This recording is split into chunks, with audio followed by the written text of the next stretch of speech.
29 juillet 2025. Mesdames et messieurs, bonjour et bienvenue dans ce journal. Au sommet de ce 13h à Parakou, le Festival international Zogbin célèbre la 505e édition sous le thème de l'union dans la diversité.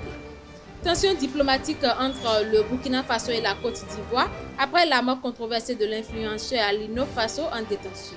En sport, le tirage au sort des demi-finales de la NCA Bank Coupe de l'Indépendance 2025 relance la fièvre du handball au Bénin avec des affiches explosives attendues dans les jours à venir.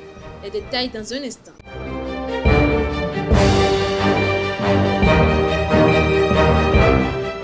Rebonjour chers fidèles internautes. À Parakou, la 5e édition du Festival international Zogbin a été officiellement lancée sous le signe de l'union dans la diversité. Lors de la cérémonie d'ouverture, des figures emblématiques comme Monseigneur Didier Semevo et Sa Majesté Beno Mora Abdoulaye ont pris la parole à notre micro, chacune soulignant l'importance du dialogue entre culture et croyances. Écoutez-les au micro de nos reporters. Hier, vivre dans la diversité était très bien, mais à un moment donné de notre vie, nous avons constaté qu'il y a la crise de confiance. Vous voyez, les gens font des maisons avec des murs de 300 mètres de haut.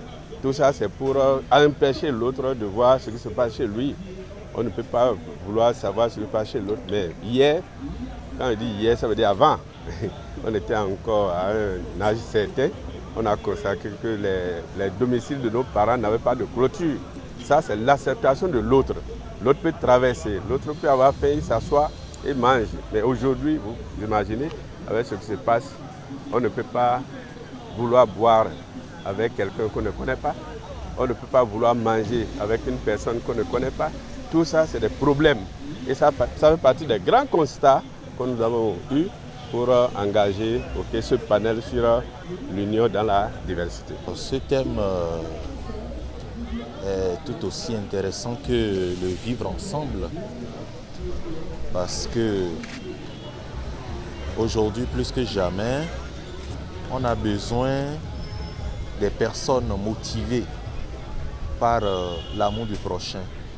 On voit que le Bénin ne fait pas exception à tout ce qui se constate dans la sous-région comme acte de terrorisme, donc le djihadisme qui prend un essor, en l'occurrence dans notre région du Septentrion.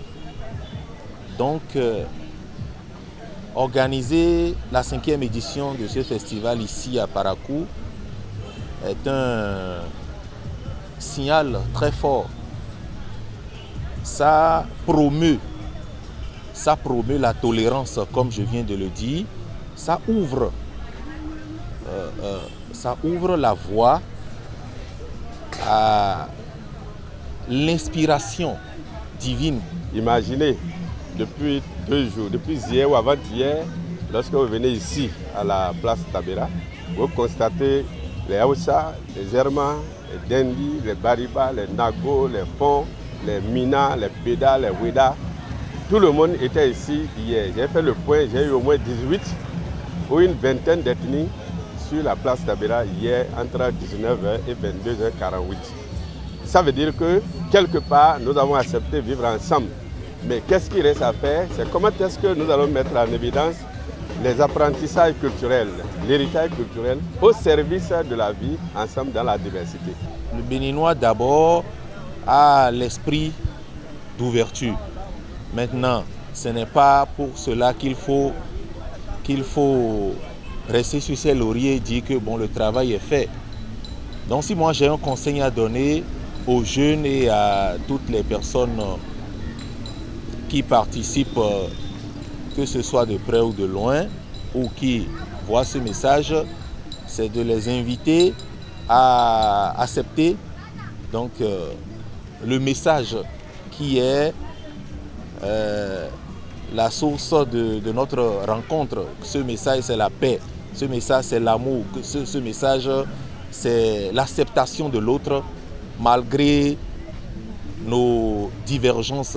Le président Patrice Talon a rencontré ce lundi 28 juillet une délégation de la jeunesse béninoise dont faisait partie Guy Mitokpe du Parti Les Démocrates. Les échanges ont porté sur l'emploi, le coût de la vie et le code électoral dans un climat intense et sans détour. À l'issue des discussions, les représentants du parti Les Démocrates ont décliné l'invitation au déjeuner, privilégiant l'expression des préoccupations des jeunes. Un immeuble en construction s'est effondré dans la nuit du 22 juillet à Togben-Fandi dans la commune d'Abomey-Calavi, causant la mort d'un jeune apprenti maçon. Le propriétaire, qui s'est présenté aux autorités ce lundi 28 juillet, a reconnu avoir construit sans permis ni études techniques. Le ministère du Cadre de vie a porté plainte et une enquête judiciaire est en cours. Actualité hors de nos frontières, la mort en détention de l'influenceur burkinabé Alino Faso à Abidjan suscite colère et indignation à Ouagadougou. Les autorités burkinabées rejettent la thèse du suicide avancée par la Côte d'Ivoire et exigent une enquête approfondie. Elles dénoncent un mépris diplomatique et réclament le rapatriement du corps du défunt. Au Cameroun, Maurice Kamto a déposé un recours devant le Conseil constitutionnel après l'invalidation de sa candidature à la présidentielle du 12 octobre. Il conteste une décision de l'ECAM motivée par une double investiture au sein du parti Manidem. Ses partisans dénoncent une décision injuste, tandis que le parti au pouvoir refuse toute partialité dans le traitement des dossiers. Alors qu'Israël poursuit ses frappes meurtrières sur Gaza, le président américain Donald Trump a annoncé l'installation prochaine de centres de distribution alimentaire dans l'enclave palestinienne. En parallèle, l'aide internationale reprend timidement avec l'arrivée de camions de l'ONU, des lagages aériens jordaniens et un futur pont humanitaire européen.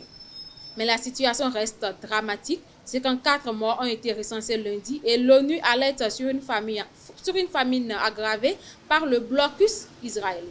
Sport pour boucler ce journal, le suspense est à son comble avec les demi-finales de la NCA Bank Coupe de l'Indépendance de handball. Ce mardi 28 juillet, le tirage au sort a désigné les 4 équipes masculines qualifiées. Djougou, Lokossa, Parakou et Porto-Novo. Chez les dames, Lokossa, Natitingou, Parakou et Porto-Novo joueront également les demi-finales.